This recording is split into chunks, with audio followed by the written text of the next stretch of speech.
নিম্নলিখিত বক্তব্যটি কি সত্য? প্রতিটি আয়তক্ষেত্রই সমান্তরিক। এটা সত্য কি না আমাদের জানতে হলে এই সামান্তরিক কাকে বলে আর আয়তক্ষেত্র কাকে বলে এটা জানতে হবে। সামান্তরিক কাকে বলে? যে চতুর্ভুজের বিপরীত বাহুগুলি সমান্তরাল তাকে বলে সামান্তরিক। আমরা ধরা যাক এখানে একটা সামান্তরিক আঁকি। তাহলে এইটা যদি একটা সামান্তরিক হয় তাহলে এর বিপরীত বাহুগুলি হয় সমান্তরাল। তাহলে আমাদের দেখতে হবে আয়তক্ষেত্রের বিপরীত বাহুগুলি সমান্তরাল হয় কিনা, তাহলে এটা সত্যি হবে।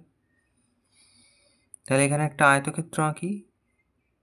আয়তক্ষেত্রের কি হয় না প্রত্যেকটা কোণ 90 ডিগ্রি হয়। তাহলে এটা 90 ডিগ্রি, এটাও 90 ডিগ্রি, এটাও 90 ডিগ্রি, আর এটাও 90 ডিগ্রি। চারটে কোণ যেহেতু 90 ডিগ্রি হয় আয়তক্ষেত্রের বেলায়, তাহলে স্বাভাবিকভাবেই এই যে বিপরীত বাহুগুলি, এই বিপরীত বাহুগুলো সমান্তরাল হয়ে যায় একে অপরের সাথে। আমরা আয়তক্ষেত্রের যখন সংজ্ঞা বলবো তখন সামান্তরিক কথাটাও ব্যবহার করতে পারি। যে সমস্ত সামান্তরিকের একটি কোণ 90 ডিগ্রি হয় তাদের বলে আয়তক্ষেত্র। তা একটি কোণ 90 ডিগ্রি হলে স্বাভাবিকভাবে চারটে কোণই 90 ডিগ্রি হয়ে যাবে। তাহলে এইটা সমান্তরাল হয়, এটাও সমান্তরাল হয়।